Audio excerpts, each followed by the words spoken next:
కమ్మని ఇంగు పోపు పెట్టుకొని ఉప్పుడు పిండి చేసుకుంటే ఎలా ఉంటుంది? భలే ఉంటుంది కదా. మరి రెసిపీ చూసేద్దామా? వచ్చేయండి. ఇప్పుడు మనం పొయ్యి మీద ఒక గిన్నె పెట్టేసుకుందాం. 5 చెంచాలు ఆయిల్ వేసుకోండి. 1 చెంచా ఆవాలు, 1.5 చెంచా మినపప్పు, 1.5 చెంచా శనగపప్పు, 1/2 చెంచా జీలకర్ర, అలాగే ఒక 4 ఎండుమిరపకాయలు ఇలా ముక్కలు చేసి వేసేసుకోండి. పోపు చక్కగా వేగిపోయిందండి. ఒక 4 పచ్చిమిరపకాయలు ఇలా చీలికల్లా కోసుకున్నానండి. అలాగే చిన్న అల్లం మొక్క, ఈ సైజు అల్లం మొక్క, చిన్న అల్లం మొక్క ఇలా సన్నగా తరిగి పెట్టుకున్నాను. ఇప్పుడు మనం పోపులో వేసేద్దాం.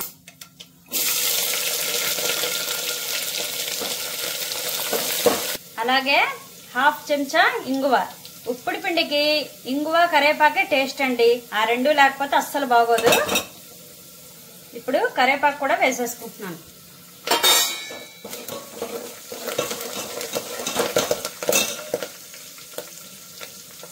నేను 2 గ్లాసుల నూక చేసుకుంటున్నానండి. బియ్యం రవ్వతోటి 2 గ్లాసుల నూకకి 4 గ్లాసుల నీళ్లు పోసుకుంటున్నాను. ఈ గ్లాస్ తోటి,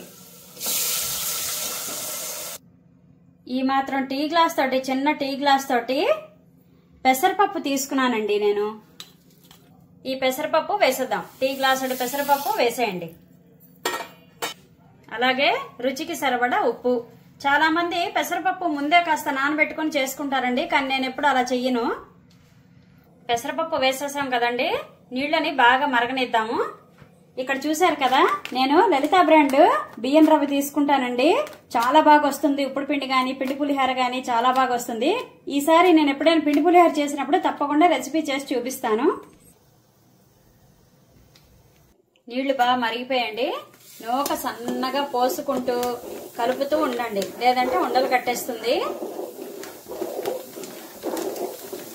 నూక పోసేసాం కదండి, ఇప్పుడు చక్కగా కలిపిస్తాం కదా.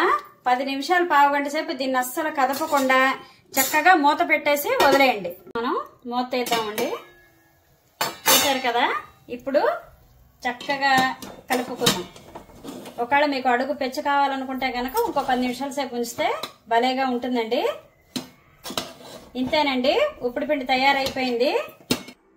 ఈ ఉప్పుడు పిండిలోకి ఏంటంటే పల్లీ చట్నీ గాని, పుట్నాల చట్నీ గాని, టమాటా కొత్తిమీర చట్నీ గాని సూపర్ ఉంటాయండి. టేస్ట్ అయితే చాలా బాగుంటుంది ఆ చట్నీలు గనక వేసుకొని తింటే. అలాగే చాలా మంది బెల్లం కూడా నంచుకుంటారు. చట్నీలతో అయితే చాలా బాగుంటుంది. మరి వీడియో గనక మీకు నచ్చినట్లయితే నా ఛానల్ కి లైక్ చేయండి, షేర్ చేయండి, సబ్స్క్రైబ్ చేయండి. మరి ఎలా ఉందో కామెంట్ చేయండి. ప్లీజ్ సపోర్ట్ చేయండి.